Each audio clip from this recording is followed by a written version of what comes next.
মিয়ানমারে জাতিসংঘ শাসিত নিরাপদ অঞ্চল প্রতিষ্ঠার পক্ষে বাংলাদেশ। ডক্টর ইউনূস গুরুত্বপূর্ণ একটি ইঙ্গিত যে মিয়ানমারে জাতিসংঘ শাসিত নিরাপদ অঞ্চল প্রতিষ্ঠার পক্ষে বাংলাদেশ। জাতিসংঘের এমন একটি লক্ষ্যকে বাংলাদেশের সাবেক প্রধানমন্ত্রী শেখ হাসিনা বলতো যে পার্বত্য এলাকায় একটি খ্রিস্টান ইহুদি রাষ্ট্র প্রতিষ্ঠা করতে চায় মার্কিন যুক্তরাষ্ট্র, যেটা তিনি বিরোধিতা করেন। সেই কারণেই নাখোশ এবং সেই কারণেই তারা শেখ হাসিনা সরকারকে সরিয়ে দিতে চায়, এমন একটি প্রচার। সেখানে ডক্টর মোহাম্মদ ইউনূসের এই বক্তব্যকে তার সাথে সঙ্গতিপূর্ণ কেউ বলতে পারেন যে জাতিসংঘ শাসিত নিরাপদ অঞ্চল প্রতিষ্ঠার কথা যে বললেন ডক্টর মোহাম্মদ ইউনূস, এটা কি তাহলে সেটা? দর্শক, নিশ্চয়ই না।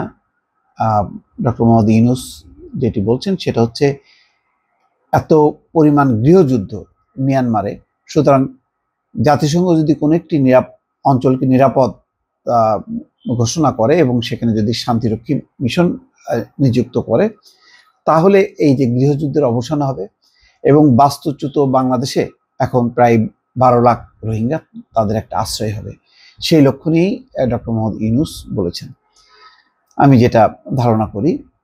তো খবরটা হলো এরকম যে মিয়ানমারে জাতিসংঘ শাসিত নিরাপদ অঞ্চল প্রতিষ্ঠার পক্ষে বাংলাদেশ, এমনটা জানিয়েছেন অন্তর্বর্তী সরকারের প্রধান উপদেষ্টা ডক্টর মোহাম্মদ ইউনূস। নিক্কেই এশিয়াকে দেয়া এক সাক্ষাৎকারে তিনি এই কথা বলেন। সোমবার প্রকাশিত জাপানের এই সংবাদ মাধ্যমকে দেয়া সাক্ষাৎকারে ডক্টর ইউনূস মিয়ানমার থেকে পালিয়ে আসা রোহিঙ্গা ইস্যুতে কথা বলেছেন। রোহিঙ্গাদের স্থায়ীভাবে বসতি স্থাপনের অনুমতি দেয়নি বাংলাদেশ সরকার। এক্ষেত্রে ডক্টর ইউনূস তাদের নিজেদের দেশে ফিরিয়ে দেওয়ার পক্ষে মত দিয়েছেন।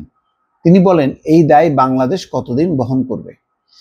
রোহিঙ্গা সংকট সমাধানের জন্য আমাদের একটা সুস্পষ্ট গন্তব্য ঠিক করা দরকার। মিয়ানমারে জাতিসংঘ শাসিত নিরাপদ অঞ্চল প্রতিষ্ঠার পক্ষে বাংলাদেশ। প্রধান উপদেষ্টা বলেন, মিয়ানমার অনুমতি দিলে বিপুল পরিমাণ এই রোহিঙ্গা তাদের দেশেই থাকতে পারবে। সেখানকার পরিস্থিতি স্থিতিশীল হলে তারা অন্য দেশে স্থানান্তরিত না হয়েই নিজ ভূমিতে ফিরে যেতে পারবে বলে উল্লেখ করেন ডক্টর মোহাম্মদ ইউনূস। দক্ষিণ পূর্ব এশীয় জাতি সংস্থা আসিয়ানে বাংলাদেশের যোগদান দেওয়ার বিষয়ের উপর জোর দিয়েছেন ডক্টর ইউনূস, কেননা বাংলাদেশ আসিয়ানে যোগ দেওয়াকে একটি প্রতিশ্রুতিশীল সুযোগ হিসেবে গ্রহণ করতে চায়। বিশেষ করে 2026 সালের মধ্যে জাতিসংঘের স্বল্পোন্নত দেশের তালিকা থেকে বেরিয়ে আসার চেষ্টা করছে বাংলাদেশ। আগামী জানুয়ারি থেকে আসিয়ানের সভাপতিত্ব করবে মালয়েশিয়া। ডক্টর ইউনূস বলেছেন, তিনি মালয়েশিয়ার প্রধানমন্ত্রী আনোয়ার ইব্রাহিমের সঙ্গে বাংলাদেশের সদস্য পদ নিয়ে আলোচনা করেছেন। তিনি বাংলাদেশকে আসিয়ানে যুক্ত করার কথাও বলেছেন। এক্ষেত্রে বেশ কিছু ধাপ রয়েছে বলে উল্লেখ করেন প্রধান উপদেষ্টা। তিনি বলেন, আসিয়ানে বাংলাদেশের যুক্ত হওয়ার ক্ষেত্রে প্রথম পদক্ষেপটি হবে একটি সর্বসম্মত রেজুলেশন নিশ্চিত করা।